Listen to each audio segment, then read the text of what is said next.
Hello, everyone. I'm Justin.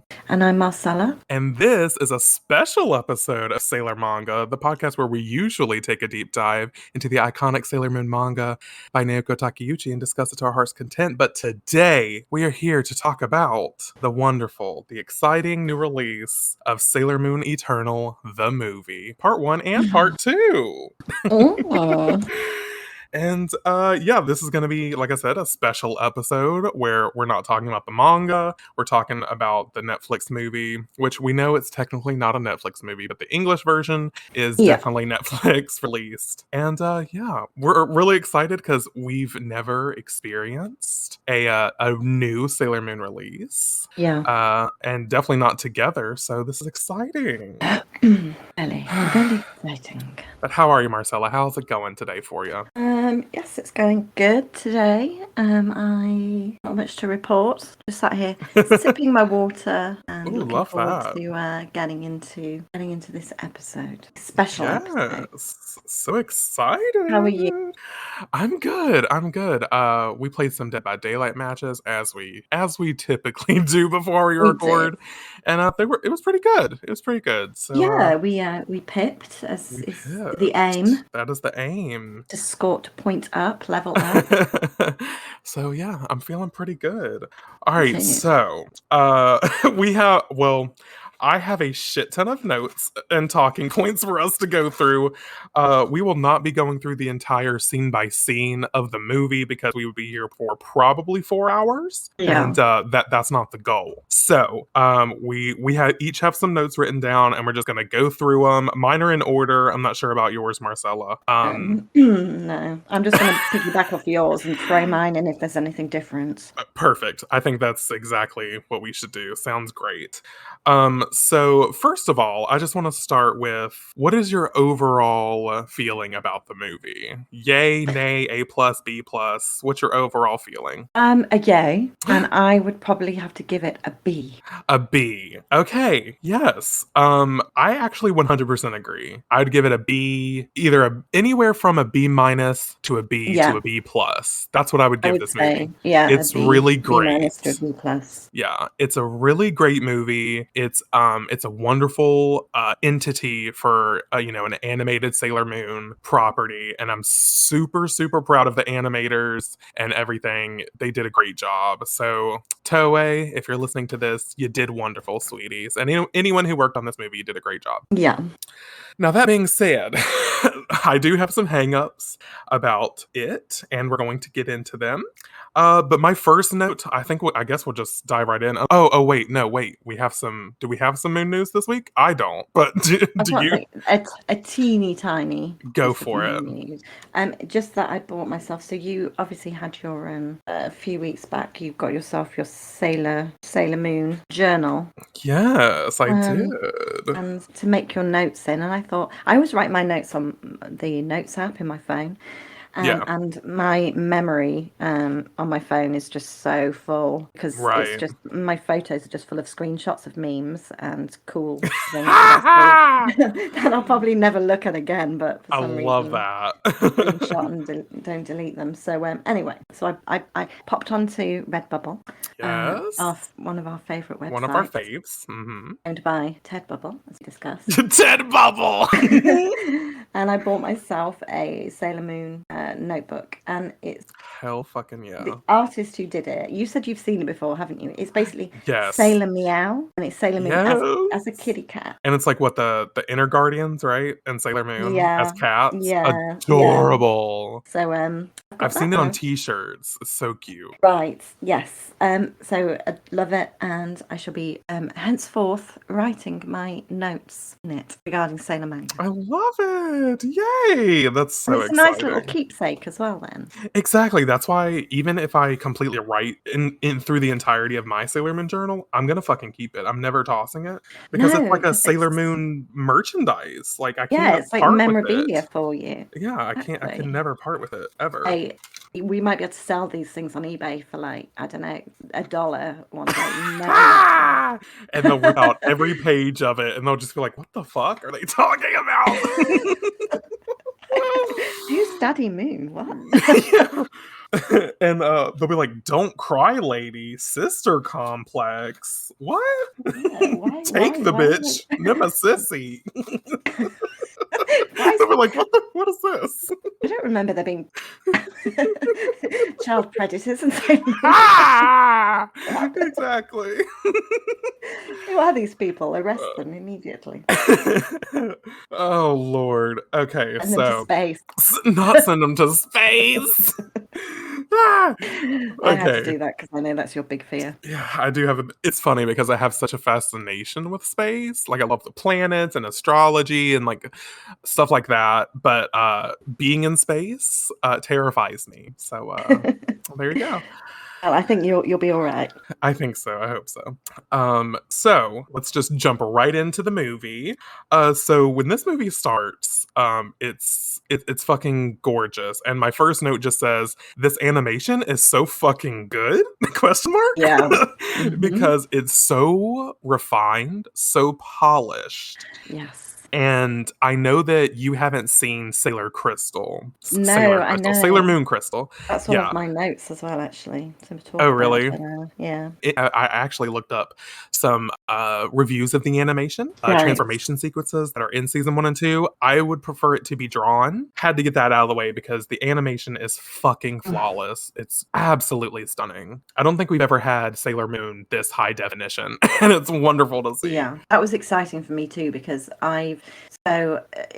it's difficult for me to sort of review it in a comparison Yeah. state of mind, I guess, because I've never seen Crystal, Mhm. and I understand this is essentially the fourth season of Crystal, Basically, yeah. but in movie form. So I've never seen that, and I'm still working my way through the original '90s anime. Mhm. So, which of course is of a certain quality. Yeah. So immediately, as soon as this, I mean, I'd seen the trailers, of course, but when it started, I was just absolutely blown away by the quality. And I just thought, finally, we get to see her on our screens as she's meant to be. I Yeah. feel. In as highest quality as fucking Yeah, possible. Yeah. and it was, yeah, I was dry. My mouth was dry with excitement.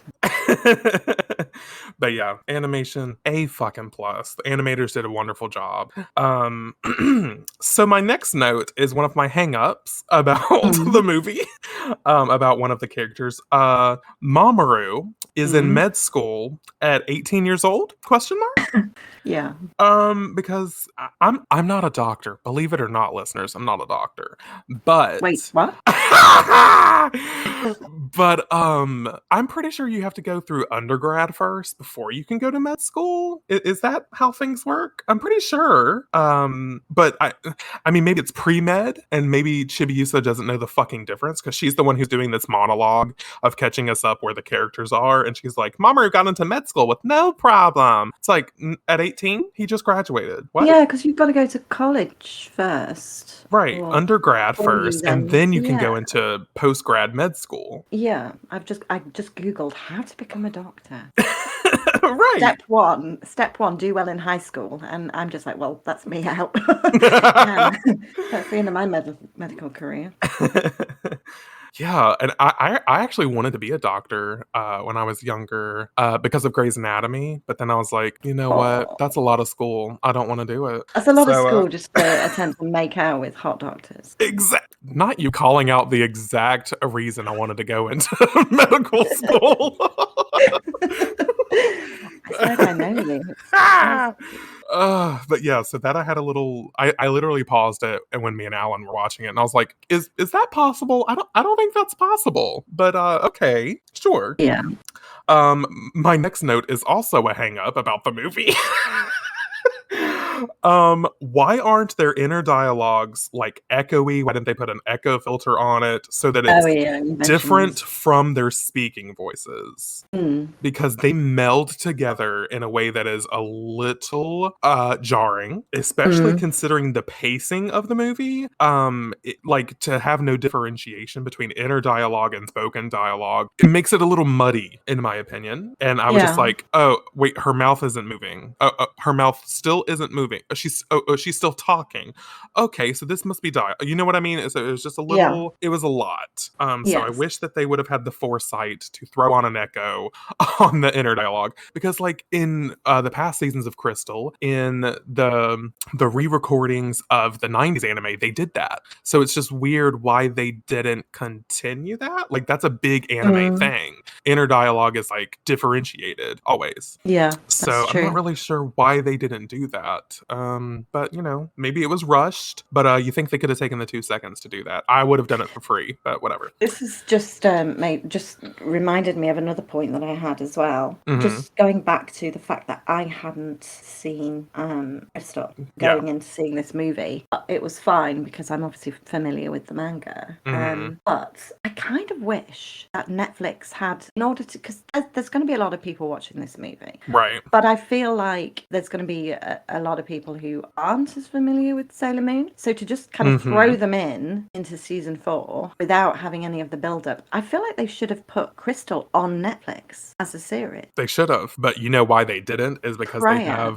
they have a deal with Hulu. That's why. Ugh. But see, that begs the question: why did Hulu not get the rights to the movie if they already have a Well, I'm glad deal? they didn't because Well, then yeah, I because would you have wouldn't be able been to watch it. exactly. But yeah, I totally agree. Hi, there's a I world totally agree. outside of America. Well, don't give everything.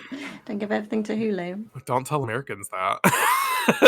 No, spoiler alert. But yeah, I totally agree. Like, yeah, because you can't even watch the original 90s anime on Netflix. It's all Mm. on Hulu. So, for the fact that you get this random ass Sailor Moon movie on Netflix, yeah, I didn't even think about that. But yeah, it is kind At of least jarring. just the crystal, just the crystal. Yeah, just Crystal. They don't have to put, the original 90s on there. Right. They just put crystal on there. Would have made Ugh. more sense. That was just another note that I had that I wanted to get in quick while we were still at the start. Oh yeah, for sure. And also, speaking of Crystal, I know that it's a little harder for you to be able to watch Crystal, or do you have Crystal on that DVD I set? think it's on the DVD set, so I think I'm going to get to it Okay. eventually. Well, if you don't, I found this new amazing website that is totally legal, and that Alan and I are not watching Boruto on. That is amazing. And I'll send it to you if you need it. Okay, thank you. Oh, it will probably have been taken down by the time I get around to watching it. Like Oh, I hope that not, because we know that other. Redbubble and Viz listens to this podcast and they like to We come do. after us. So Like, yeah. whatever. Okay. What's my next note? Oh, okay. So like I said, I know that we're sort of skipping over actual shit that's going on in the movie, but just watch the movie, and then if you want some commentary, you got it here. But when Pegasus first appears to Chibiusa, but didn't just Chibiusa see Pegasus in the manga, not Mamoru and Usagi? Yeah, yeah, she did. I feel like she did. Oh, you know what my memory's like. It's absolute trash. Come on, I'm 45 years old. Well, Yeah, I feel like you're right. yeah, I was just thinking about it. I was like, I'm pretty sure that he showed up just to Chibiusa first, and then that was the whole thing in the manga where Chibiusa took so long to tell them about Pegasus. Yeah, But maybe I'm blending the 90s anime because I know for sure she doesn't tell them. So it's hard for me to differentiate in my head because I'm blending all the storylines in my head. Because when I was reading the Dream arc for the first time, I was also watching the Dream arc. right. So they kind of bleed together. So one of our listeners, let us know. Yeah, let us know. Who's right? It looks like a lot of like my first notes are all about like hangups. But I'm low key hating the addition of Sama and Chan to the end of people's names. Now, Right. I know that that's going to be controversial to the diehard Sailor Moon fans because it's in the manga, it's there. I Yeah, When we do our podcast rereads, we don't say them we don't. We just, because yeah. they're just native to Japan. So I just feel like that's their thing. So on one hand, I understand why they added it, but here's my Mm, problem. Season 1 through 3 of Crystal don't have that addition. They do not right. have them. They just call them Mamoru, Mamo, blah blah blah. So it's a little disjointed to have it all of the sudden here in Eternal. Yeah, That's my only okay. problem. If they had done it in season 1 through 3 of Crystal, I wouldn't have fucking cared because I would be used to it. But since they Yeah, sprung it on us and they do it all the time throughout the movie, like everything is yeah. Chan, Sama, Kun, everything, like every single thing. So Yeah. it's a lot. It was a lot. Um, speaking of things that are a lot, I was fucking pissed when there was there's some pronunciation changes in this movie, and I'm not Oh okay with yeah, them. The yeah. first comes with, hasn't it been Deimos instead of Demos the entire fucking time? And all of a sudden, Ray's like, Deimos, Phobos. I'm like, no, bitch. Or no, she says Demos. Demos. It's always been Deimos in all of the iterations of Sailor Moon anime, and now all of a sudden it's Demos. Go fuck yourself, because those crows are my babies. Absolutely not. You're not going to do that to Deimos and Phobos. 100% absolutely not. So I did not like that at all. But when I was rewatching it today, most of the time she calls excuse me, she calls her Demos, but there's one time in the movie she says Deimos, and I'm like, see, what are y'all don't even know what's the right pronunciation. Oh, yeah, I didn't pick up on that. And Oh, more on dear. that later, because that happens later on in the movie with another pronunciation. And don't think that I didn't catch it, because I sure the fuck did. Oh yeah, yeah. So then, I also wrote down, love the cute cutaways of bunnies and stuff like they do in the manga. Yes, I know. That's one of my notes.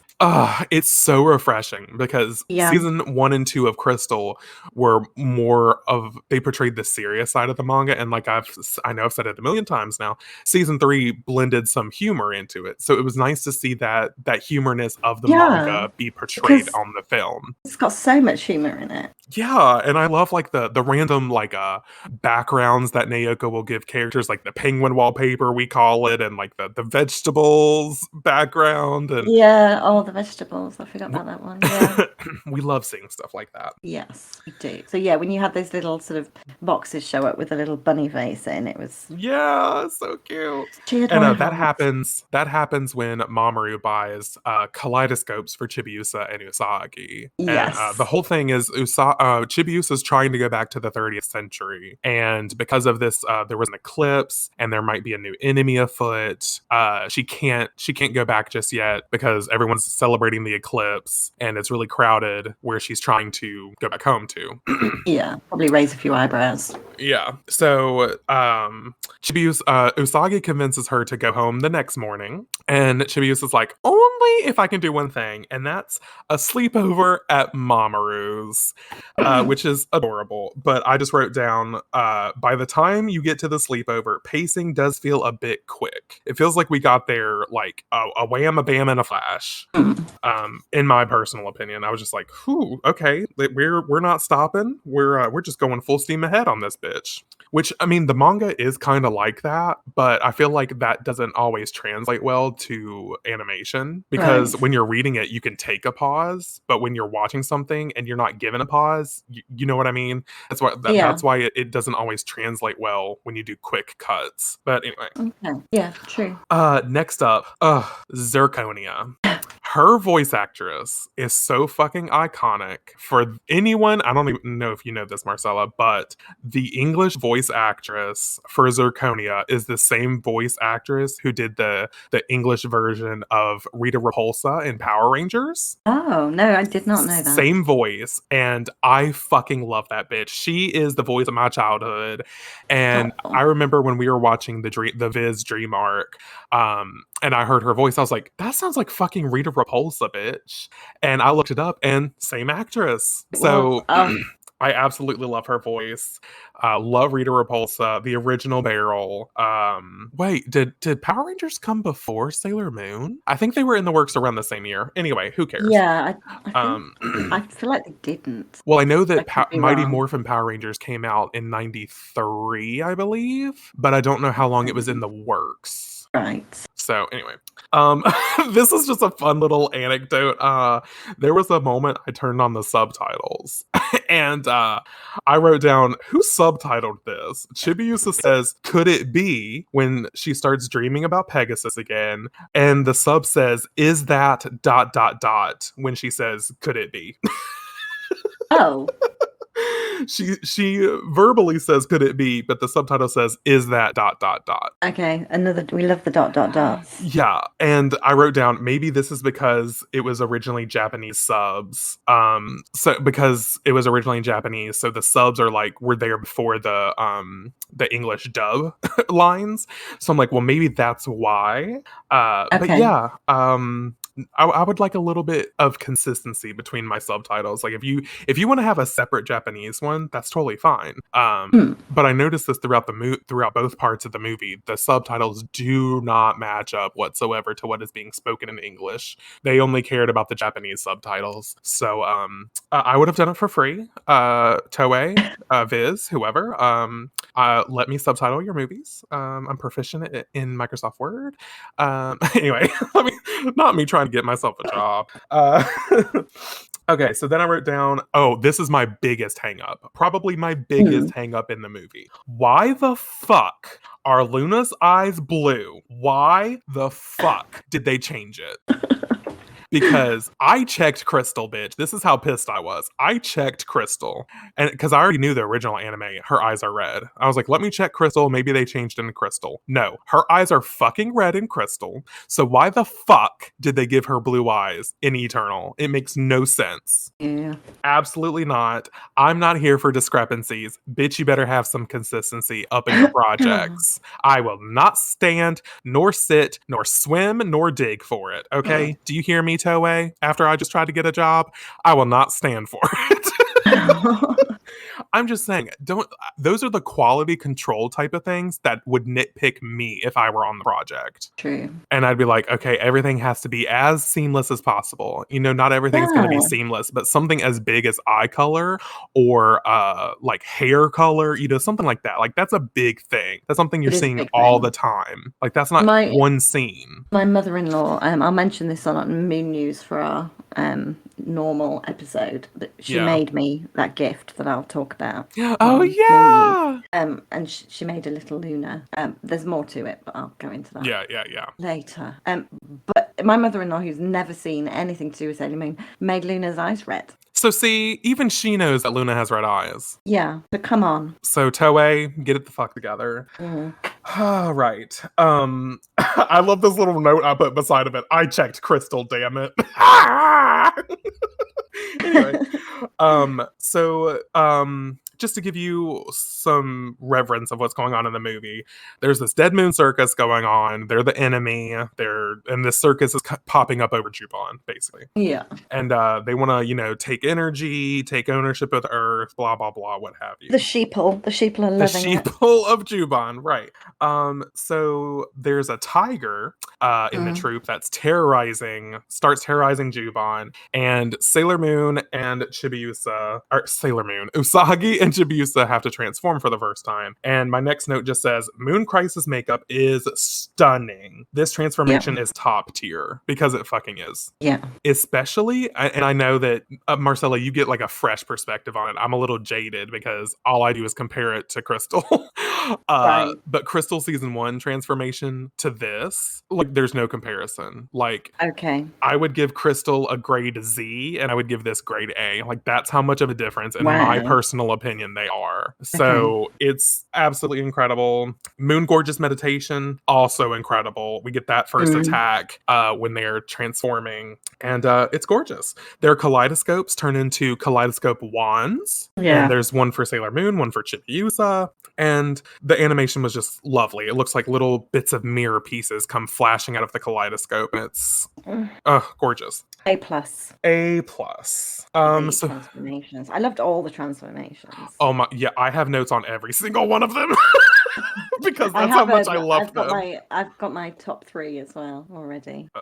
I think we're gonna have a Sailor Manga domestic about one of my comments of one of the attacks. Oh But my God. but we'll get there. We'll get there. Okay. So then the Dead Moon Circus, there's like these four Amazonas acrobats. They're like the main people. And they notice that, the fight's not going the way that they want it.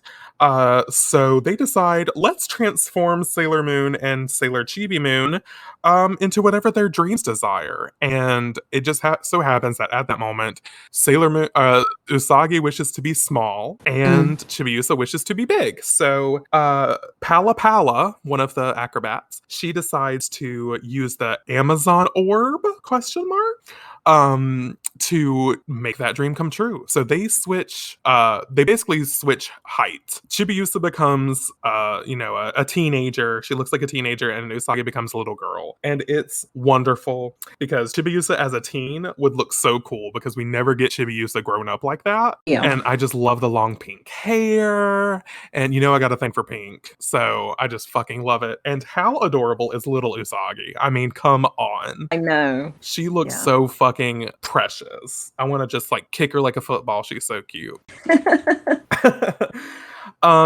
So meanwhile, while all this is going on, Mamoru is suddenly afflicted with like a cough. He feels some pressure in his lungs. They're not really sure what's going on. So they finally take him to the hospital after the attack. And we meet Ami's mom, which I don't remember her being in the manga. Do you? No, I don't. So I was just like, oh shit, we get Ami's mom. So that was really fucking cool to see. But yeah, we learned that there's like a shadow in Mamoru's lungs, and we're not sure exactly. They're not sure what it fucking is, and we have to wait a little bit throughout the movie to find out exactly what's going on.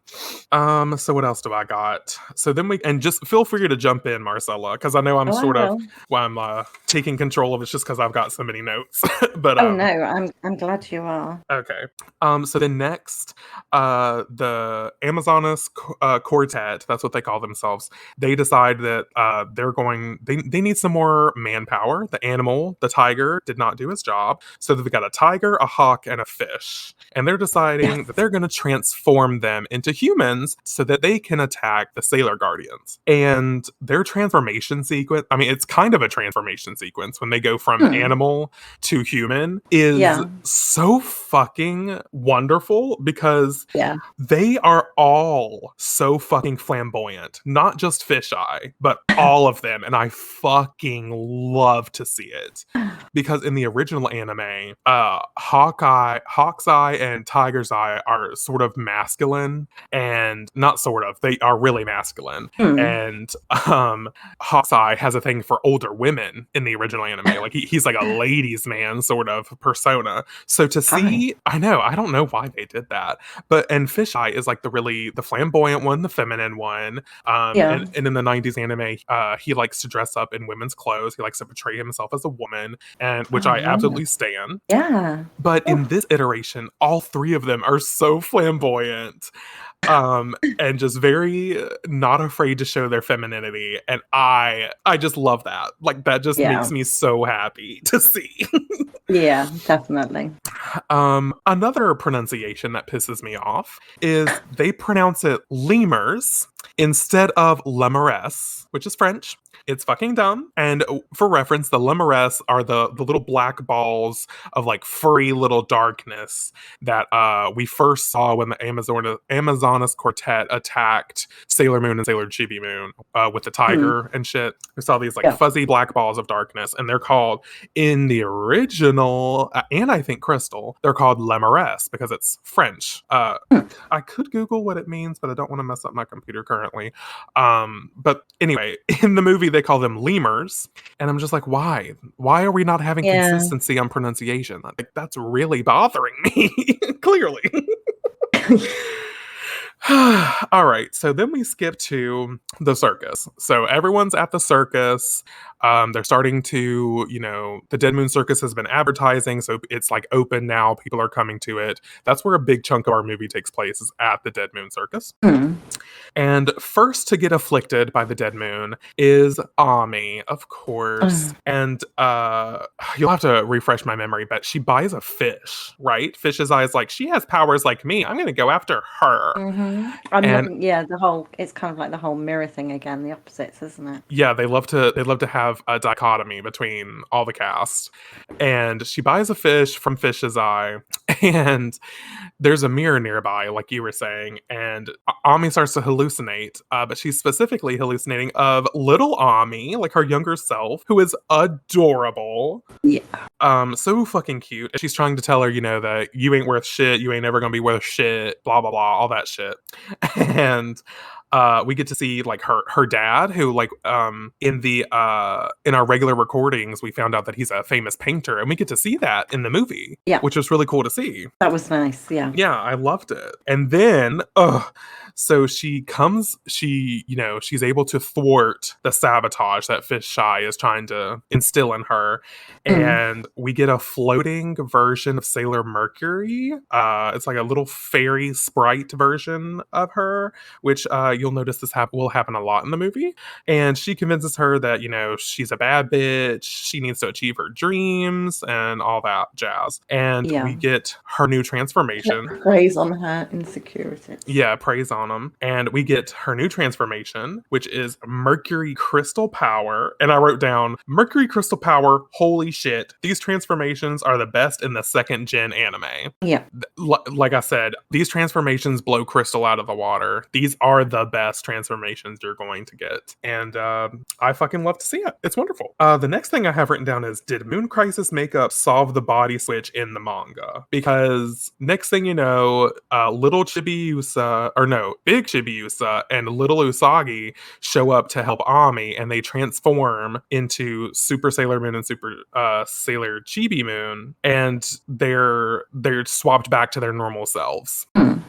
I thought it was something way more tumultuous in the manga, but I can't be sure. I have no idea. And that's one thing, is like I know the manga's like big points, but all the details, it's been a while since I read the Dream Arc, so I'm not sure. Same. And it's, yeah. Yeah, it's not I'm not It's sure like, if it's consistent or not. it's like reading any book. Like, you remember the general Oh yeah, gist for of sure. the plot. You remember the general gist of the plot, but you're not going to remember Every little detail. every detail. Right.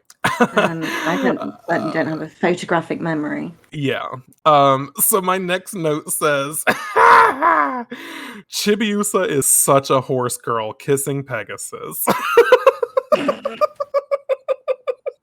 I just put a little note, by the way, but I found it's Helios, isn't it? I found the voice, Yes, Helios. a bit creepy. Really? Yeah, I don't know why, but it just came across as a little bit creepy to me. Interesting. I think it's because I have seen the Viz dub of the Dream Arc, so I'm so used to that voice. It felt familiar to me, but that's an interesting outsider perspective. Yeah. Just felt a little bit creepy. I was just a little. But yeah, so and the reason I write that down is because Chibiusa dreams of Pegasus again, and the horse kisses her, but then the horse turns into a boy, and it's just like, so you're kissing a horse, or are you kissing a boy? Are you kissing a horse boy? Are you kissing a boy horse? But anyway, welcome to Sailor Moon, because it's very typical.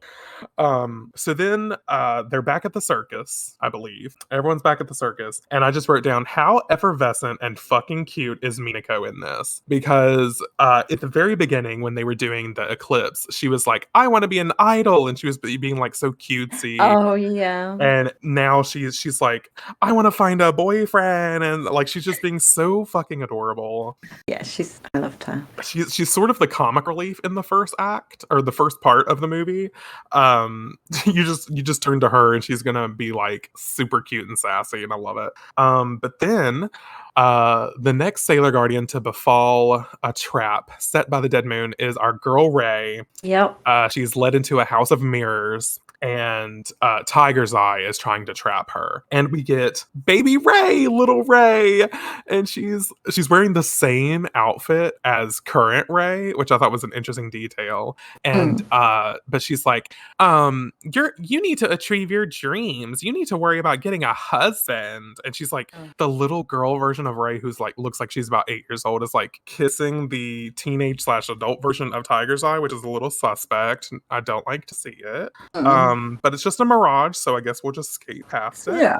Yeah. And then, just like the little Sailor Guardian version of Ami, or Mercury appeared to Ami, who appears to Rey, but her loyal crows, Phobos and Deimos, in human Demos. form. Don't you dare say Demos. Don't you dare! It's Deimos! Damn it! But we get Phobos and Deimos in human form, and I love their outfits. They're in purple and red, which I love that it mimics Sailor Mars's colors. And I forget which one is which. Is Phobos is red, Deimos is purple, I believe. Which apparently there was some turmoil in the fandom with which color they were, because there was 2 printed mangas where it said that Phobos was red and Deimos was purple, and then in the opposite print it said that they were switched. So no one really knew Right. which was which. So in this movie, I guess we get a definitive answer that Phobos is red and Deimos is purple. If I have that correctly, assuming that. Yeah. But I wrote down that them being in human form is probably in my top 5 moments of the movie, because y'all know that I love the crows, Yes. and that's one of my biggest reasons why I love Rey. So I love that instead of them just following a suit, they could have easily just made it copy and paste for each guardian who like appears to them. And I liked that it was Phobos and Deimos, and they gave her Mars crystal power. Yeah. I fucking love them, and they're gorgeous. Speaking of Mars crystal power, we get Mars crystal power transformation, and it's stunning. I mean, like the other ones, it's the best version of the transformations you're ever gonna fucking see. But I also wrote down that I'm loving the planets behind the girls once they transform. That is a cute ass detail. Yeah, that's a really good detail, actually. And I just think and then it's also, they have a planet behind them, and then they have like flowers that coordinate to their colors. A great detail by the animators. Like it really speaks to me. Like they never really showed the planets in the manga, but I think that the spirit of the manga showing them like that is a good way for them to tie it in. I think it's a wonderful sort of little nod to Naoko that they Oh, do. yeah, definitely. And then I wrote down, how badass is Mars Flame Sniper? Probably. Yeah. It's actually this is going to be controversial. It's my second favorite attack animation. I think that's controversial. It would be my first, but there's another one later that is hands down the best one. And me and Marcella might fight about it. You're gonna find, and just listen on to find out. So then we cut to the next person to get afflicted is, of course, our girl Makoto. Yay. Boo, And but yay. yeah. So it first starts out with her and Chibiusa talking, and Chibiusa wants to talk to Mako, and Mako's like, "Is this about a boy?" And Chibiusa's like, "Ugh." Because it is. It's about Helios. And she's like, "I'm gonna fucking cook for you." So then they end up in this shop, right? Or does she cook for her first, and then they go to the shop, or did they just go to the shop? I can't remember now. Oh, God, you've watched it twice. I only watched it once. I believe they. Well, I didn't write. See, all the like stuff that I'm saying about what they're actually doing in the movie, I'm bringing from memory. I didn't actually write that down. Oh, right. So I'm just trying to. I didn't write anything down about the plot as it went along. Just little. Yeah, the plot, I'm just trying to piece together as we go, just so the listeners are getting some semblance of what's going on. Okay. So what I wrote down is she goes to the shop and she encounters Hawkeye, and we have to talk about this because Hawkeye is in a purple black detail lacy dress, and I am 3,526% here for that bullshit. Do you hear me? Because, like I said, Hawkeye in the original anime was so masculine and just so seedy in his masculinity.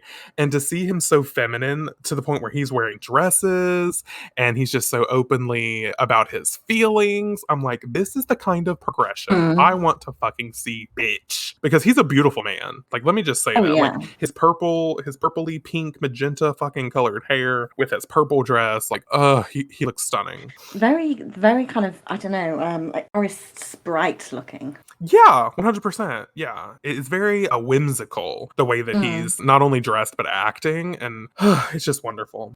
Like he's some kind of evil sprite or pixie or...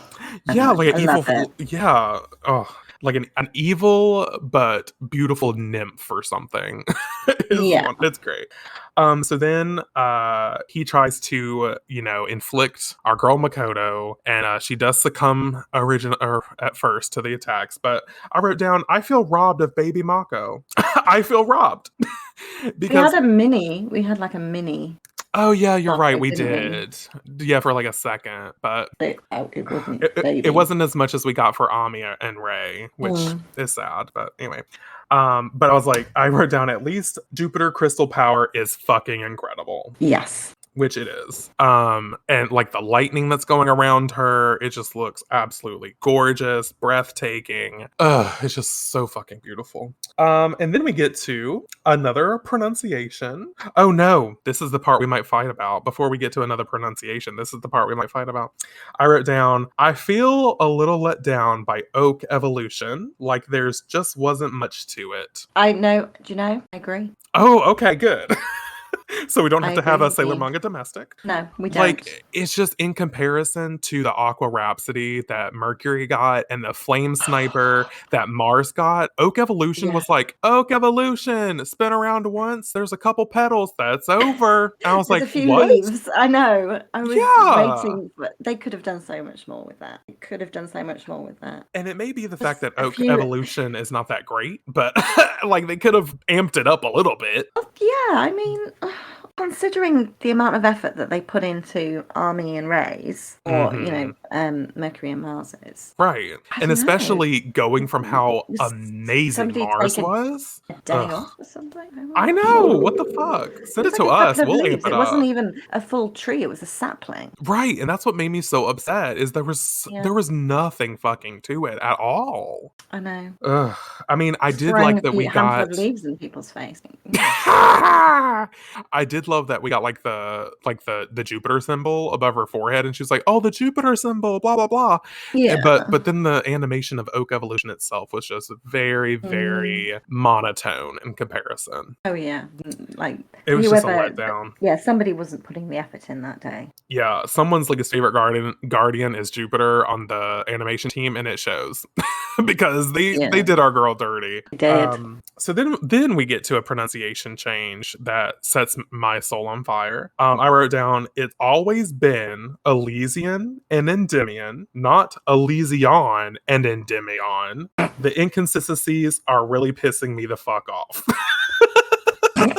That's what I wrote down. So yeah, so Helios appears to them, and he is this when he's giving them the back, he's not giving them the full backstory, but he says Elysion, and he's like, you're Prince Endymion. It's like, no, it's always been Elysian and Endymion. So I don't know what the fuck the team was doing, and they're like, pronounce it this way please, when in the viz dub he pronounces it the right way. Like the voice lines are already there to scrub back over and see how you pronounced it, so someone clearly had to Yeah. say it this way. You know what I mean? Like I don't like those small details of inconsistencies, because from people who speak English, and like this is a Japanese property, like the way that stuff is pronounced is really important so that we know the Mm. correct way to say shit. True, true. So that's why I think it bothers me, because I'm not going to call out this podcast by name, but there's a certain podcast that I listen to, and even though there's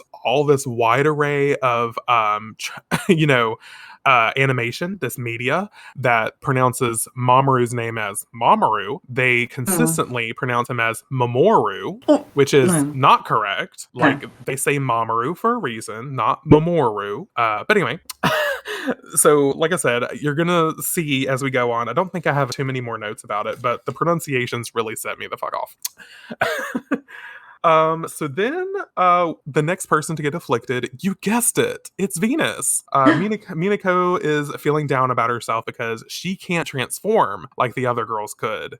So she's feeling like, she's worthless, she's the leader, she should be able to have, a little bit more power than the other girls. So that's why she's so frustrated that she can't transform just at all. The other girls could at least transform a little bit. Yeah. And now that they've got the crystal powers, they can definitely transform, but Venus Venus can't. So she's feeling a little down, and Artemis is like, you know what? You're fine. Like you're Sailor Venus. You're great. But she takes a shower, and then Artemis is monologuing about how great she is and how beautiful she is. And I wrote down, does Artemis want to fuck Minako? Because it got a little wonky there. Because it shows Minako showering, and then it shows like a cutaway to Artemis with like hearts around it and talking about how beautiful she is and how she's looking like the real Venus incarnation. I'm like, does Artemis want to fuck Minako? No. She just watches me bathe. Like she'll not like that's just weird. Like she'll come in the bathroom and she I don't sits on think the end of the that's bath and just weird. stares at me, but she doesn't have heart eyes. I can confirm. Right, that's what I think is weird, is the hearts floating around him. Probably go That's what I blind, think is honestly. weird. Not the fact that she watches her bathe. Cats are cats, but when they're talking cats, it's Yeah. just a little bit weird. Anyway, so then we're introduced to two new enemies that are like subordinates of the Dead Moon, and I fucking hate them because what I wrote down is Xenotime and Xenolight have terrifying nightmare fuel faces. They're bad. They're not drawn bad. They're just bad in the fact that they are terrifying and terrible. They're really slanty. They're not anime eyes at all, and I just don't like their faces. They unsettle me. So that's all I have to say about it. So then I'm trying to think of the plot now. So then the four girls, like Usagi's basically trying to take care of Mamoru because he's still feeling afflicted by this cough. He's being told that there's like a black rose in his lung, or maybe that's later. Whatever. He's still feeling the effects. Usagi wants to help him, but he's like he doesn't want Usagi to either catch it or see him when he's down. So he's trying to, space himself from Usagi, and Usagi's feeling, kind of pushed away, which enables the other girls to, I guess, just hang out by themselves instead of bringing Usagi along. And Yeah. the girls are all in civilian outfits, and I love them. They all look fucking adorable. They're just like walking around talking, shopping. But what we really need to talk about here is how they fucked Ray's hair in that scene. I hate it. It's so bad. Like, I don't know why they changed her hair, but it's bad. It's like in a bun, but she's got like four random, like thick strands hanging down. It kind of looks like one of the Amazonas quartet's hair. Yeah. It looks bad. I don't know. Don't mess with Ray's hair. And Ray's supposed to be like one of the most beautiful girls that Usagi's ever seen, and this hair is not doing any favors for that category. Yeah. It's terrible. Had that hairstyle when Usagi first met her, she would have been like, nice. Yeah, she'd have been like, "Who's this Uggo?" Sailor Uggo. Sailor Uggo. Oh god. So then of course Venus is attacked by Xenotime and Xenolight. And it's like this audition to be an idol that they try to rope her into, and they have to like save these children in order to win the contract. It's very far-fetched, but very Sailor Moon. And it's in the middle of this like jungle set area, which is very fitting, since they're the Amazonas Quartet henchmen. And Minako is in this gorgeous dress, this floral dress that I absolutely love, that she changed into after she ran away from her friends, which is funny because in that dress she ran away from, it's like striped and multicolored. Gorgeous. Absolutely stunning.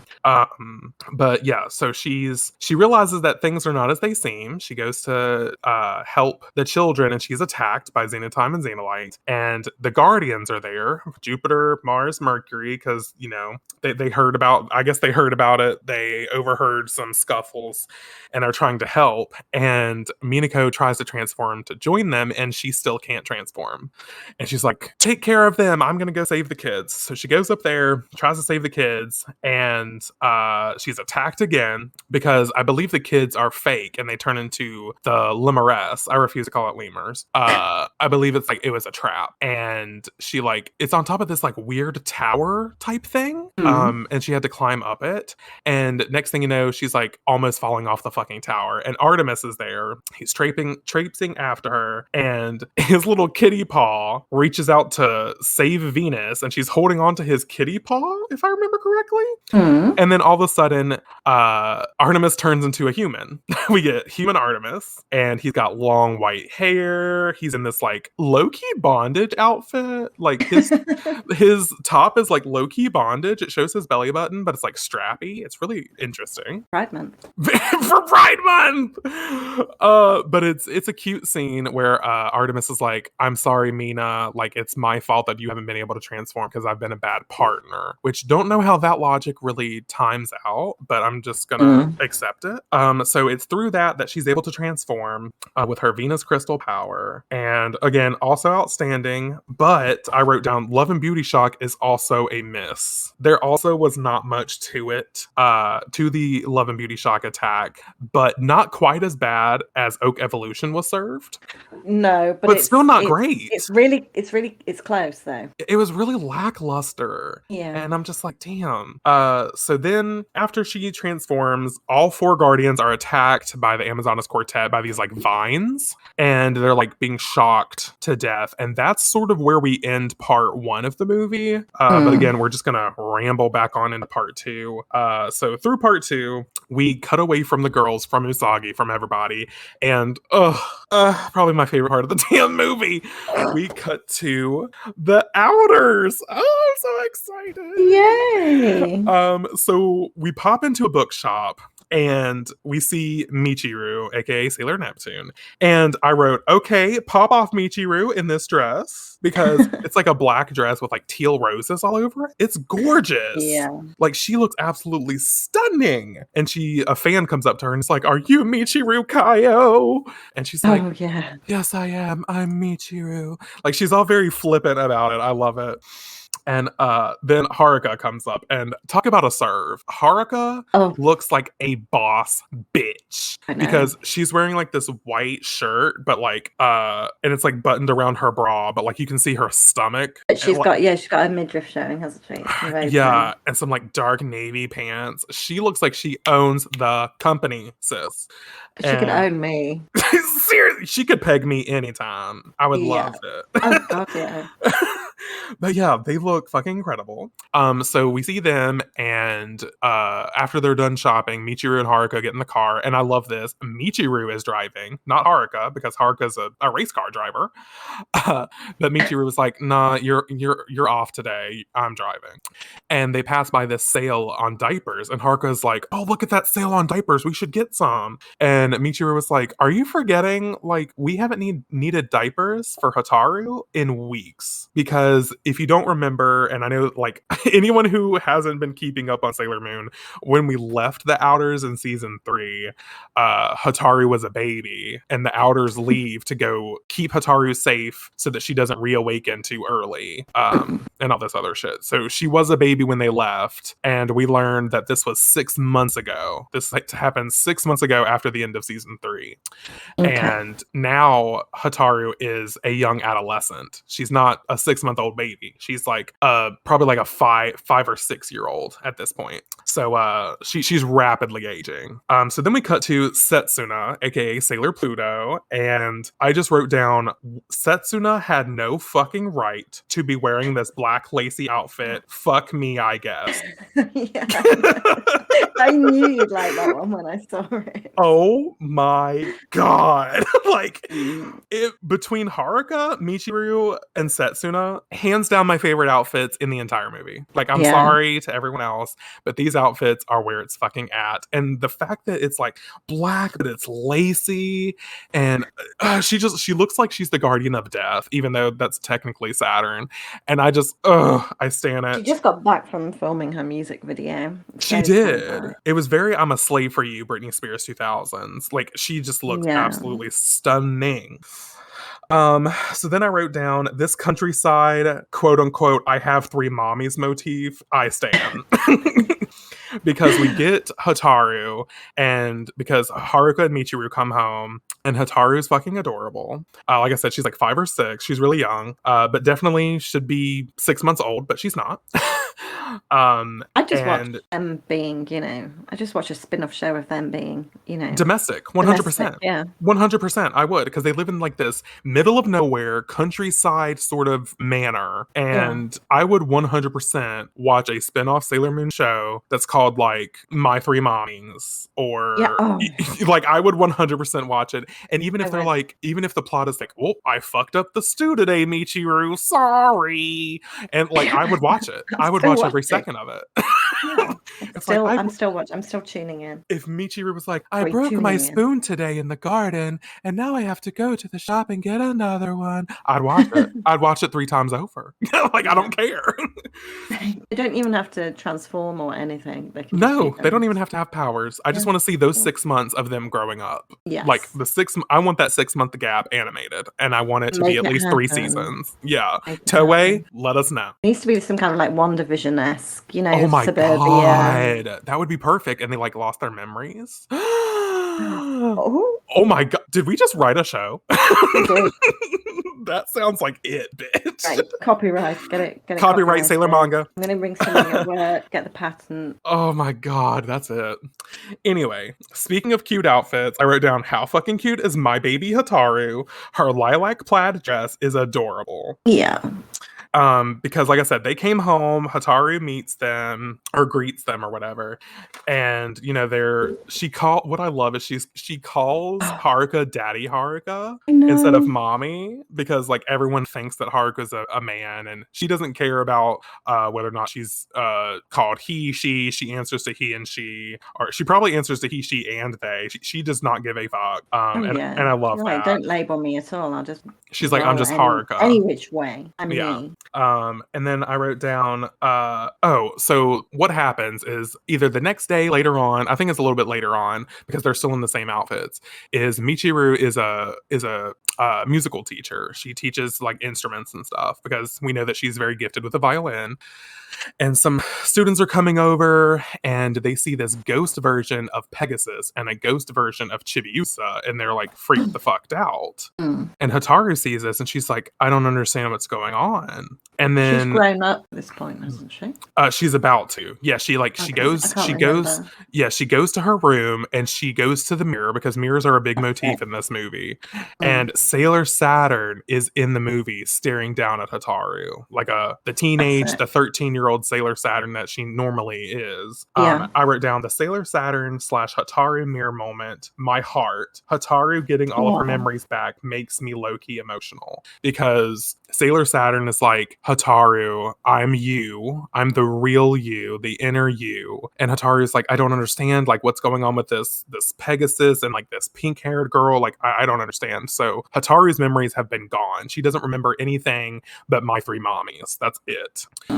Because of all the turmoil she went in season 3 of Crystal.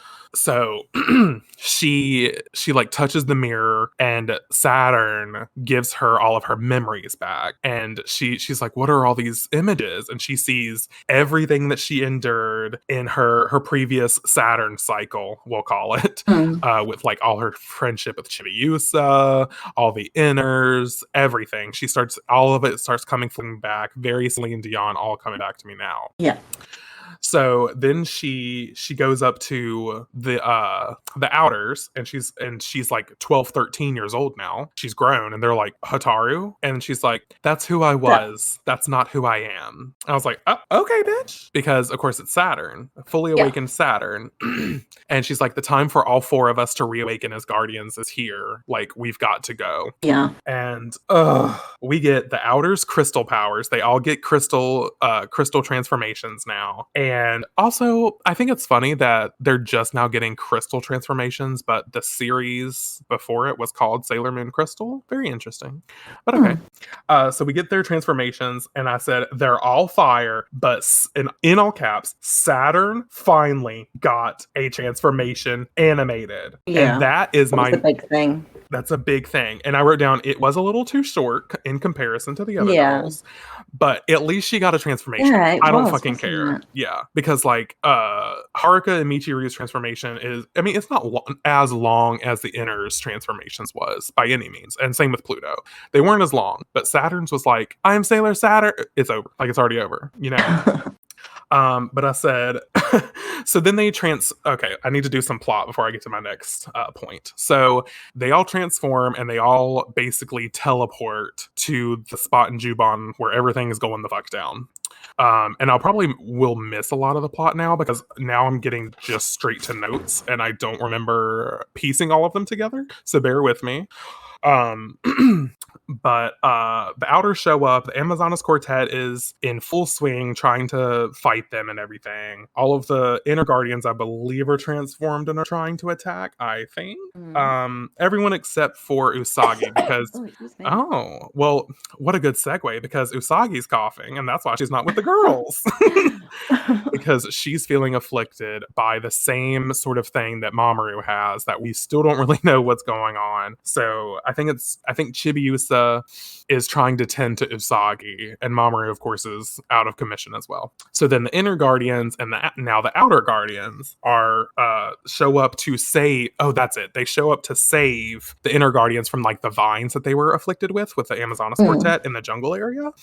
And I wrote down, they didn't need to go the fuck off with the new world shaking animation, but holy fucking shit, it's the best one. And I 100%, that is the best animation attack. World Shaking's animation was so fucking good.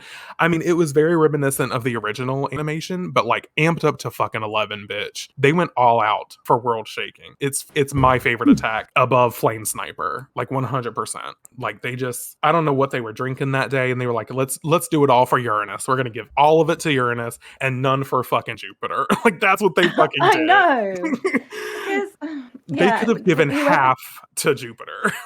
Whoever had the day off came back into the office like, you know, they refreshed and ready to go. Literally. And it was like, well, okay. Fuck They're Jupiter, like, I guess. Yeah, fuck Jupiter, I guess. Literally. They were like, well, I feel refreshed now. I'm ready to give 100%. And they gave it all to Uranus. They did. It was amazing.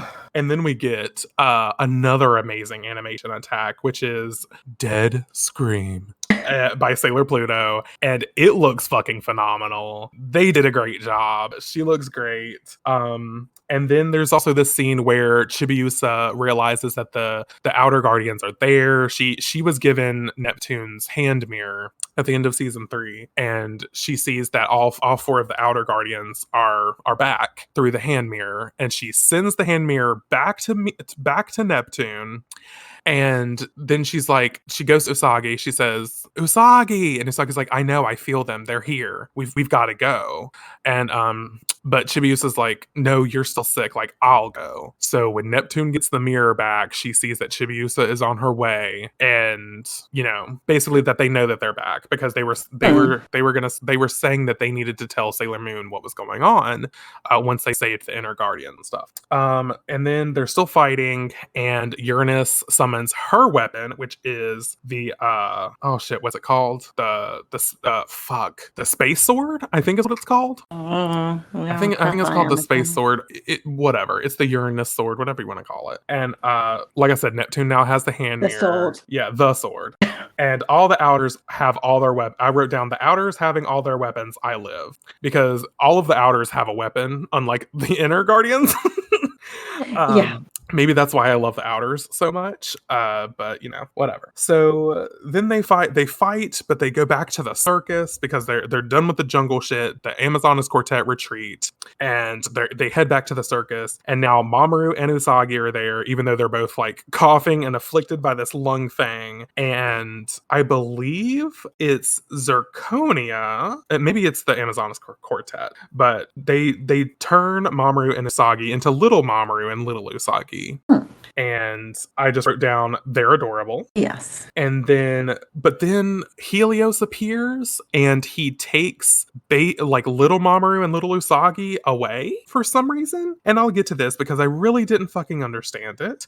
But he takes them away with like some of his power. And, everyone else is left like, okay, I guess we're fighting alone, I guess. And Sailor Chibi Moon and Sailor Saturn go off on their own. They go after Zirconia because, like, and also, I don't know if you thought this was weird, but Zirconia's talking, and like her torso of her robe starts talking with her. It was really fucking weird, and I didn't remember that from the manga at all. Like, as her mouth is talking, her stomach is talking and has like a scary face. It's really weird. But yeah, so they go after Zirconia, they go after the Amazonas Quartet. So what are the Guardians doing? I'm not sure. Maybe they're going after Zirconia. Just me Whatever. wishing I'd made decent Watch notes. the movie. Watch the movie, y'all. I will. No, not you. You're good. You've seen it. No, I need to watch it again. So anyway, inside the tent is Saturn and Chibi Moon, and they're getting attacked by the Amazonas Quartet. And at one point, they send an attack their way, and Saturn waves her silence glaive, and she says "silence wall," and like a force field goes up, and I'm like, yes to more attacks by Sailor Saturn. That is my child, my baby. So I love seeing that, and I also wrote down, and that fucking glaive can stab me. I love her weapon. So then we cut to I wrote down child version Usagaru, because apparently I love mashing up their names. You do. Child Usagaru is so fucking cute, even in a dream. So we cut to them in a dream. They don't know where they're at when they disappeared. And basically what happens is they're stuck in a dream. It's cutesy. We don't need to go over it, but they come out of the dream, and Mamoru and Usagi are their normal forms again. And they're like, where are we? And that's when we see Helios in his human form, not Pegasus, but Helios. And he explains that they're in Elysian. I will not say Elysion. And it's being plagued by darkness. And he explains that it's a kingdom inside of the earth, that this is actually the kingdom that Mamoru was the prince of. He was the prince of Elysian. And the reason he was the prince of Elysian, and the reason that Helios was there, he was known as the priest of Elysian. Helios was, because they were guarding the golden crystal. So wow. Yeah, and we learned that this golden crystal is Mamoru's version of the silver crystal, which of course is Usagi's crystal. And Helios says that y'all were never supposed to fall in love back in your past lives. Serenity and Endymion were never supposed to fall in love because there was the powerful crystal of the moon above and the powerful crystal of the golden crystal of the earth within, and or below, and they were never supposed to meet, but y'all did meet. Y'all fell in love, and that's when we had to take extra precautions basically to protect Elysian. And he explains that that's why you're sick, Mamoru, is because Elysian's been afflicted with darkness from someone named Queen Nehelenia, who has trapped Pegasus, which is the spirit form of Helios.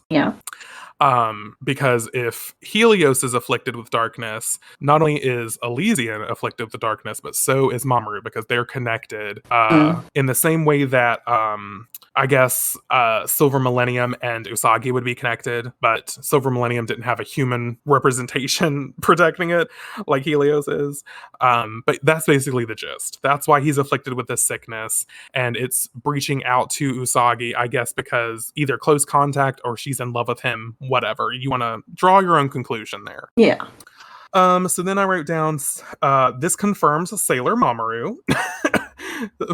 Mamoru is Sailor Earth. He has the golden crystal. Love this backstory. But Helios took them to Elysian just to explain all of this, because they literally vanish right after with his power. So that's what I'm saying. Helios transported them to Elysian, and then Nehelenia is like, oh, you're down here being rowdy. Like, fuck y'all. And then Helios is like, go away. Which I'm like, why didn't they fight fight there, but whatever. So then we get some Nehelenia backstory. It's what did I write? I wrote 30 minutes left of the movie, and we're finally getting Nehelenia. Yeah, true. Because like we see Zirconia, but even Zirconia is not even in the movie that much. We get more of the Amazonas Quartet more than anything. I did right. I forgot this part. So yeah, they teleport away from Elysian and they meet up with the girls, all the outers, or all the guardians, not the outers, all the guardians, and they're like, basically, here's the T, sis, Golden Crystal, Mamoru, Elysian, blah blah blah. And I think Nehelenia disappears. Is that what happens? The way that I don't remember. Can we get a flashback?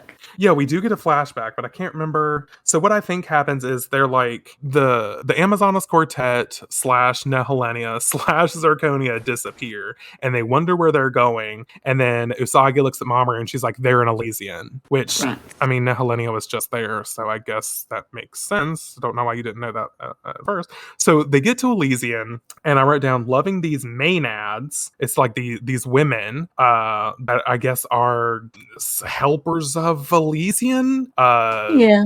whatever. And I wrote down I don't remember them from the manga at all. So you don't remember them, do you? It's like No. two maiden women, and they're called maenads. I had to turn on the subtitles to find out their names, but that's what they're called, maenads. So that was interesting. They're like I said, caretakers of Elysian, I guess. And then we get the Nehelenia backstory, and we get. In the flashback, we get Queen Serenity, which love to see her. We get baby Serenity, baby Princess Serenity as an infant, and the baby Sailor Guardians. They're like 5 years old in their sailor outfits, and they're so fucking cute. Why? I was confused with the voice actor who did Queen Serenity, though. Yeah, I mean, she should sound just like you. I don't quite get it. They should have hired us to do I'd have been there. But yeah, so we get like I said, the Sailor Guardians, just the inners, of course, in their sailor outfits and like 5 years old, and they're like, Queen Serenity, we can't wait for baby Serenity to grow up. And it's so cute. And what I wrote down, love that they tie in Princess Serenity will age rapidly just like Hataru. I thought that was really cool detail in the sense of like in a way, Hataru and Usagi are sort of the rebirths. The way I sort of see it is like Usagi's the rebirth of the new timeline, the new era, but Hataru's the end of it. So they're sort of like ties to each other. Yeah. That's sort of what I put it in my head. Like if Usagi's the alpha, Hataru's the omega. Oh, that's sort of how I picture it, because Hataru's like the end of all things, but Usagi's the start. And I love that. I love that. And I love the fact that just drawing from the conclusion that they both age rapidly, that's how you can kind of get to the alpha and omega theory. And I fucking love it. Completely. Oh. So then they're celebrating, baby Serenity, and there's a mirror behind Queen Serenity. So in the Moon Kingdom, there's this mirror that we've been seeing throughout the entire movie of Zirconia talking to Nehelenia through. And originally it was Serenity's mirror. And who steps out of it but Queen Nehelenia? And we learn that she came to the moon, and she basically harbored herself deep within the darkness of the moon, and she resented Queen Serenity because she felt like she was the true queen of the moon, because she was there for ages and ages and no one ever really noticed Nehelenia. And then Nehelenia comes up when baby Serenity is born, and she's like I've been here, I'm the true queen of the moon, and you didn't even invite me. What it gave me was Maleficent, the Disney live action. It's Sleeping Beauty, without a doubt, hands down. Yeah, like when she was like, she stepped through the mirror and she was like, oh, the precious baby, and I didn't even get an invite. I was like, is this word for word from Disney's Maleficent? Like that's exactly what happened. And from the animated one as well. Yeah, I was like, which actually, if you think about it, makes Princess Aurora and Mamoru is Prince Philip. Not Prince Philip. We can't go one podcast without mentioning Prince Philip. But yeah, I see what you mean. Like Usagi is Aurora. God, Yeah. the symbolisms are so, or the parallels are so great. But then I wrote, Down uh, on my knees.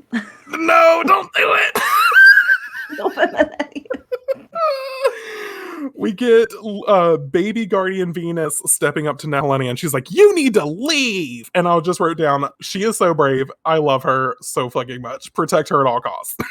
And they're the fairies. They're the fairies in this. Oh yeah, Mhm. in the Sleeping Beauty parallel, yeah. And of course, the colours were blue, and green, Yeah, and and red. orange/red. Orange/red, yeah, exactly. Yeah. And then while this backstory is happening, the our present guardians are remembering this as well. And I just wrote down guardians getting more of their past life memories. I love it. Yeah. Oh, we're down to my last page of notes. We're almost there. So then I wrote down Queen Serenity is badass Oh because yeah. Queen Serenity is like, if you're here to celebrate with us, then that's fine. However, if you're here to try to take over the Silver Millennium, I'm gonna have to beat your ass. And Nehelenia is like, I'm the true queen of the moon, so like, hand it the fuck over. And Queen Serenity takes off her earrings, gives them to Venus. She's like, hold my shit, sis. And and she breaks out the moon wand. Shit's about to go down. I love a Yeah. shit earrings though. Yeah, she breaks out the moon wand and she forces Nehelenia into the mirror, and she's like, it's going to trap her there. And what I kind of picture is like Nehelenia used mirrors to like be envy to like spy on the Silver Millennium because she wasn't allowed to, like, she was keeping herself a secret, but she wanted Mm. to rule the Moon Kingdom, but she couldn't like out herself just yet. So she like mirrors were how she spied on Yeah. the people of the moon.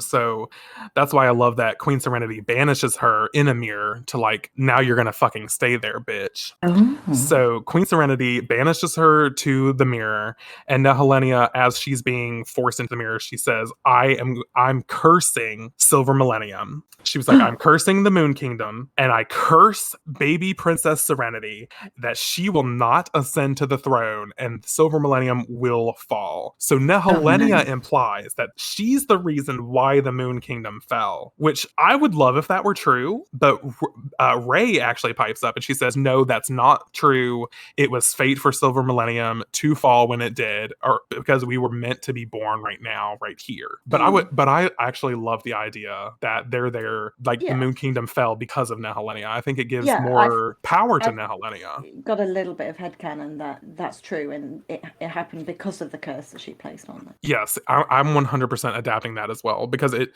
like I said, it makes Nehelenia more of a threat that way. Yeah, And I think definitely. that's important. All right, so then I wrote down Golden Crystal Lotus form because Mamoru as Tuxedo Mask, as Sailor Earth, he is able to bring out the golden crystal out of his body because it was hidden in his body, just like Usagi Silver Crystal was hidden in hers. You know they gotta have parallels because they're true loves. Yeah. And he's able to harness it. And Sailor Moon, or Super Sailor Moon, I should say, is trying to fight Nehelenia now because now she's like this big, gigantic Megazord entity now. And she's like, lend me all your power to the Guardians. And so they're sending all their power to Sailor Moon. And as they do, they like their outfits change. They go from Sailor Guardian outfits to their princess outfits from when they were Oh. princesses of their respective planets. And I just wrote down princess outfits, hard eyes. Yeah. And I said, I guess their castles gave them the last of their planet power. That's how I'm rationalizing this. Okay. Because when they get these princess outfits, they call upon the power of their planet castles. Because in the manga, it does a little bit more explanation that each of the guardians, they used to be the princess of that planet, Princess Mercury, Princess Mars, Yeah. so on and so forth, and that they lived in these castles. They had their own castles, and they're all named after a moon of that respective planet, which is an awesome detail. So when they're all in their princess outfits and they're trying trying to give this last hurrah of power to Sailor Moon, they call upon the names of those castles, which is a great detail. Yeah. And then I wrote Eternal Sailor Moon. She's finally here. Not my favorite outfit, though. Controversial. Eternal Sailor Moon is probably my least favorite Sailor Moon outfit. My favorite being Super Sailor Moon, because it's more white and it's got like little touches of blue and yellow, and that says Sailor Moon to me. Like Yeah. even Sailor Moon's base outfit, the blue and red, doesn't say Sailor Moon to me. Like it doesn't say Moon Kingdom Princess. You know what I mean? So that's why I love Okay. Super Sailor Moon, because it's white. It's more white, and that's the moon power, the silver crystal. But that's just me. I, however, do love her pink bubblegum drop shoulder pads. Those are everything. But I hate the skirt colors, the dark yellow, the dark blue. Get it out of here. Save it for Sailor Uranus. Absolutely not. And then I write down the Eternal Tiare is an amazing weapon. But I also noted, why did they pronounce it like tiara? Because it's supposed to be the tiare, which granted, they are very similar names, but she pronounced it tiara, and it's definitely TRA because they already have tiaras, like tiara, the tiara moon magic power she does. She does tiara, and that staff is called a TRA. Anyway, I know I'm nitpicky, but whatever. No, I see it. I see it. So then I wrote down Saturn and Pluto are the only ones that have gloves on their princess outfits. That's why they're bad bitches. Because they're the only two that have gloves. The rest of them, True. they're all in dresses, all of them. But Saturn and Pluto have like elbow length gloves. I stand. So then we get Luna and Diana's human forms, just like we got Artemis's. And how fucking adorable are they? Like Luna as a human form in that yellow dress and her like dark sort of navy black blue hair. Gorgeous. And Diana as a human looks like Chibiusa's best friend. Like she's in gray and like heart adongos. Super cute. I've only got like 4 more notes. And like the plot, all you need to know about the plot is they give Sailor Moon all this power and she's about to banish Nehelenia because she says her new attack as Eternal Sailor Moon, she says Starlight Honeymoon Therapy Kiss. Animation is great. There's not much else you can say about it other than it's fantastic. So she banishes Nehelenia back into the mirror, but this time the mirror shatters, turns to dust, and fades away through the wind. So she's fucking 86. She's gone. She's not coming back anytime soon. So then everyone's, sort of calming down. Everyone's in new outfits now. These are the I guess everyone gets like an eternal form. Yeah. Their new outfits, instead of like the heart brooches, now they're star brooches. They look really cool. Yes. And then Chibiusa runs over to Helios and she's like, worried about him. And her silver crystal comes out and it's pink and it turns into its lotus form. And Diana explains, this is your crystal, the pink moon crystal. And Helios awakens and Diana's like, it's your power that awakened Helios, not Sailor Moon, because of y'all's connection. Oh. And behind Helios opens his eyes, he sees Super Sailor Chibi Moon, or Eternal Sailor Chibi Moon, whichever you want to call it. And he sees this image of the quote-unquote maiden that he kept on seeing, which had long flowing pink hair, but he thought it was Sailor Moon. He's stupid. But I love this because we see like a more grown-up version of Chibiusa, which again we never get to see. So I love that we get that animated to see what she kind of would look like. Yeah. And then at the end I just wrote down, fine, I ship Heliusa. Because he's like, I have to go back to Elysian or whatever the fuck. He's like, but I'll see you someday. Because he's like, we're meant to be connected. And Chibiusa's like, oh my god, Helios. And yep. And then I didn't really understand this, and I don't remember it from the manga, but that's not the only upgrades we see. Usagi and Mamoru get upgraded to basically Neo Queen Serenity and King Endymion because with the golden crystal turns like into a staff, the King Endymion staff that we've seen from the Black Moon arc. Yeah. And like I said, with the golden crystal lotus form hovering above it, and Sailor Moon / Usagi still has her tiara, and they're in like white outfits. And all the people around are like, King and Queen? What the fuck?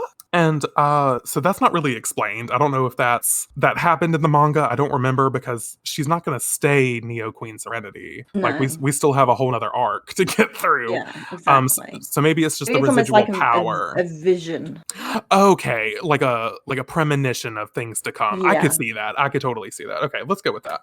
So the last thing I wrote down is so I know we sort of skated past it, but Sailor Saturn and Chibiusa were like thrown into the mirror and they were saved by Sailor Moon. And then what was also thrown into the mirror was the Amazonas Quartet were Mm. they were turned into gemstones and they were thrown in the mirror as well. So now Saturn has I think it's Saturn has the gemstones and the Amazonas Quartet gemstones, and she sets them down and she's like, it's time to awaken them, she says to Sailor Moon. So then the Amazonas Quartet come out of their stones, but when they come out, they're in Sailor Guardian outfits? What? What? And they explain that they are Sailor Guardians of the 4 asteroids of the galaxy, which are another pronunciation.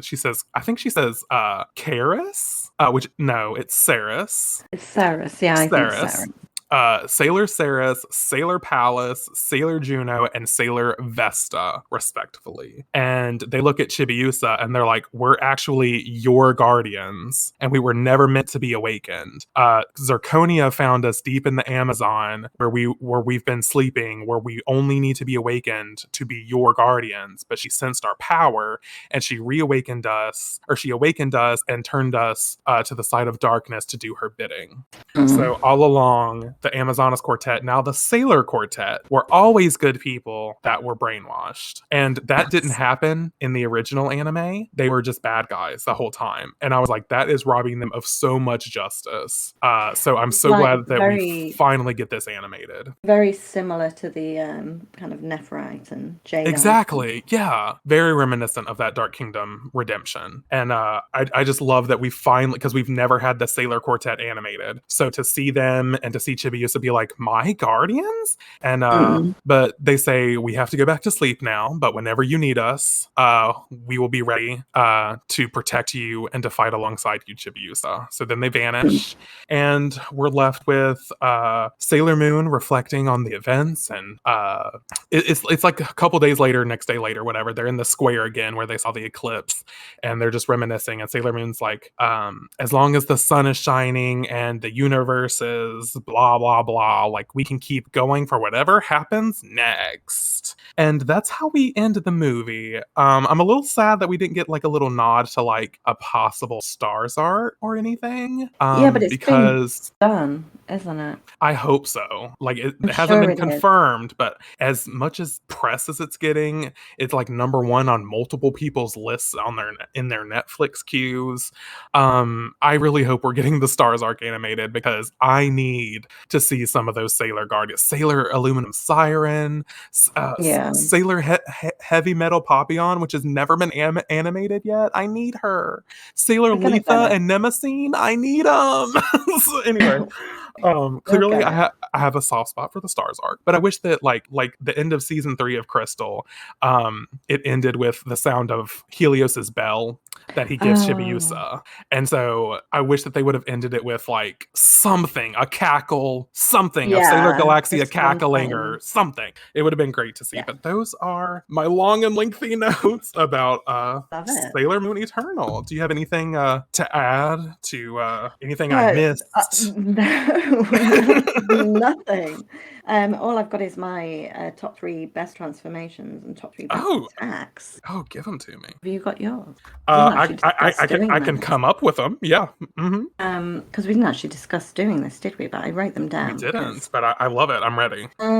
So, best transformations. Shall I do the attacks first? Yeah, let's do attacks first. Give me your top 3 attacks. Number 1, it can't be any other than the World Shaker. Really? Yeah.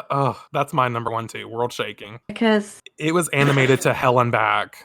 It really was. They came in guns a-blazing that day. It did. And then for Jupiter. Yeah. Yeah, exactly. That's why it blew my mind to see it. And I was like, wait, hang on a minute. It's very, I know that you don't know kind of World of Warcraft lore and stuff, but it's very much, Yeah. there's this character called Thrall who's a shaman, and he has this weapon, which I think is called the World Breaker. Don't come for me if I'm Ooh. wrong. Okay. And he does this attack, like this kind of like sundering sort of attack where the earth splits, and it was very, very much that. It's great. Mm. My second one, I'm giving all my love to the outers, was Neptune's Oh, deep submerge or mirror reflection? The Deep Submerged. Oh, yeah. I love that there was like because that attack is very blue color wise, but there was like Yeah, some pink trails off of it, and I was like, ooh, cute. yeah. I love it. And then I liked. Oh, and then number three is Mars Hell yeah. Flame sniper, bitch. because yeah, how cool was Hell that? yeah. It was fucking awesome. She had the best attack out of all the inners. She did, Sure. hands down. Yeah. And sadly, I'd say Mercury was probably second. Venus and I Jupiter yeah, were fed dust. special shout out to Mercury's because loved hers. Yeah, it was gorgeous. So yeah, they're my top three. What would you say yours were? Your first one's the same as mine. Yeah, my top one, World Shaking. Like I said, they were on the Red Bull that day. They were ready to Oh, fucking program that a animation Red that Bull. They day. did naughty cocaine, I think. They were doing a couple rails. Yeah, they sure did. Number two, I have to say Mars, They were Flame Sniper. smoking pot when they did Jutas. I think they were just hungover as fuck when they animated Lazy Jupiters. ass, like ugh. But yeah, second Mars Flame Sniper, it's gorgeous. And actually my third one, I'm gonna give it to Pluto, Dead Scream. It's fucking great. I love all like the clouds that swirl around her, and like ever Yeah. since we talked about like the scream being like tiny razor blades, I'm like, hell yeah, that's a badass. So I I wish like I for me I felt it could have been a little bit better, but it yeah, was it still could have great. been, but I think yeah, and I mean, I like. Don't get me wrong. I liked Neptunes, and especially uh, mirror reflection or whatever it's called, deep reflection, whatever the fuck. The mirror one was really cool too. But yeah, I got to give it to Pluto. I love that dead screen. It's great. Yeah. So, what are your top three? What's your top three transformations? My top three transformations are all. Hang on, where's my little list? It's all inners. Really? Yeah, you might be shocked. Wow. Okay, give it to me. I'm gonna do it in reverse order to build the Yeah, I was tension. gonna do reverse order too. So perfect. Number three, Hmm. Sailor Moon, Oh God, I forgot and about Sailor Moon. Good and point. the Yeah, Chibusas, because Moon Crisis. It was it great. was it just gave me like, Gem and the Holograms kind of Yes, that kind of feel, absolutely. and it Hmm. transported me back to being a little chibi myself. Yeah, loved it. Gorgeous. Yep. And the second one is Jupiter's because the I mean, you lightning got to the lightning. Yeah. was. Why didn't they put that much effort into her attack? Into Oak Evolution. I know. It's terrible. Why? Oh, it's so sad. I'm not gonna, and I can't lie. I mean, when I saw her transformation, I mean, if I was a man, I'd have probably had an erection. It was really good. Down on the knees of the Juban shopping district.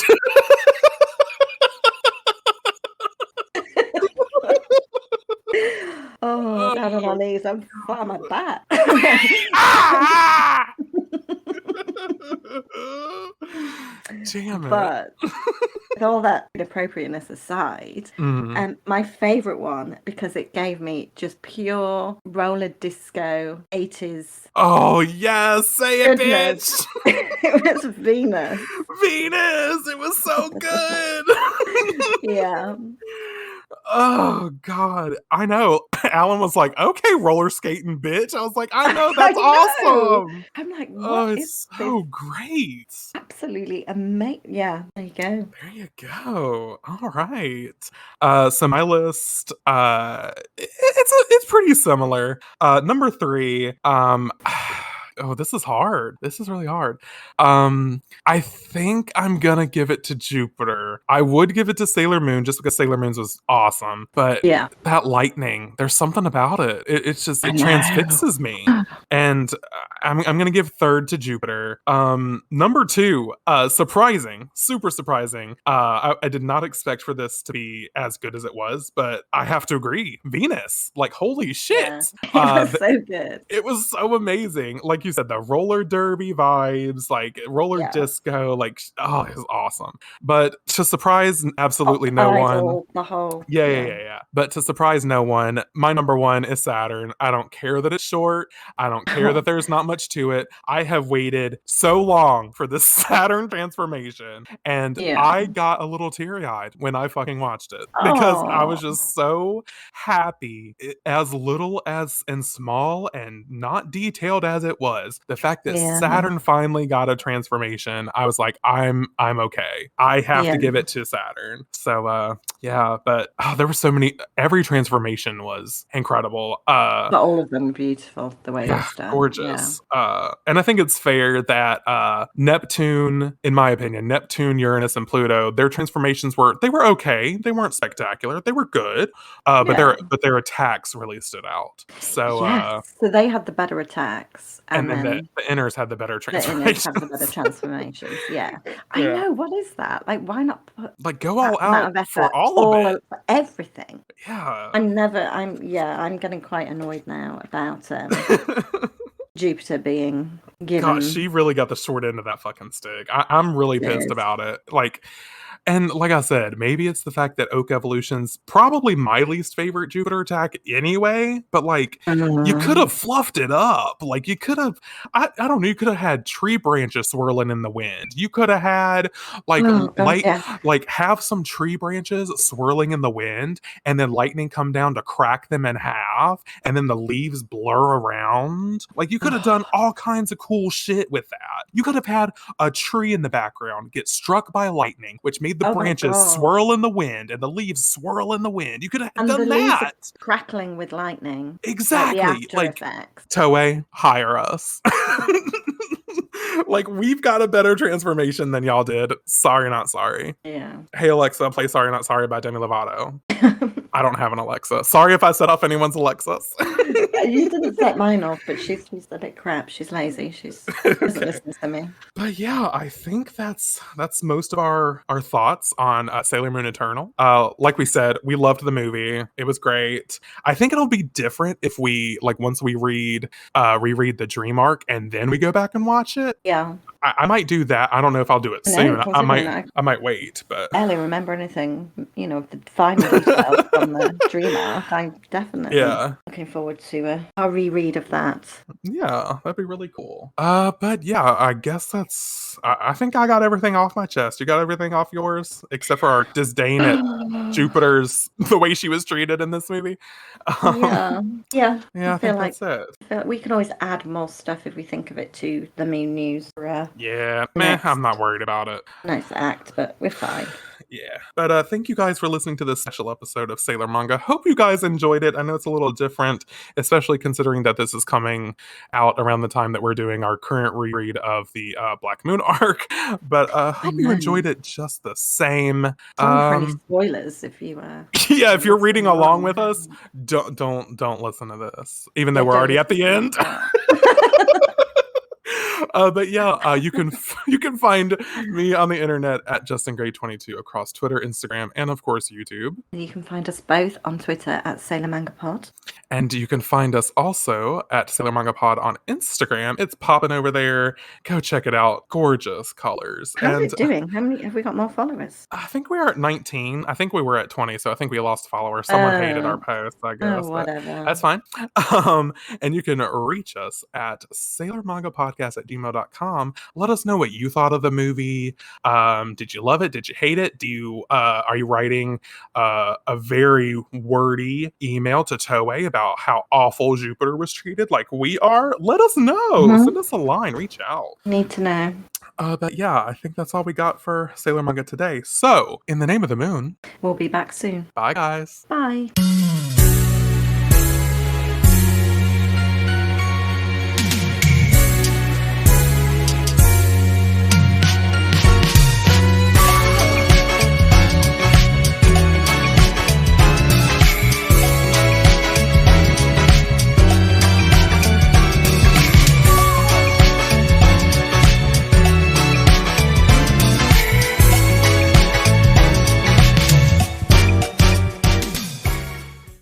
Okay, I'm really pissed now about Jupiter. Like, I'm getting I fired the know. fuck up. Like, I'm really about to be like Mr. Toei, Mr. Animation, whoever the fuck's in charge. Yeah. I need to speak to you because I will go full American, getting the wrong food sent to their table on your ass. I'm pissed.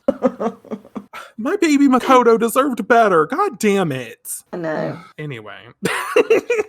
But it doesn't make sense to me. It does not make No! sense to me. Especially the fact that Oak Evolution came before World Shaking, and you see how so much less effort was put into Oak Evolution, and then you see the Yeah. incredibleness that is World Shaking, and you're like, what the fuck were y'all thinking? Yeah. Ugh.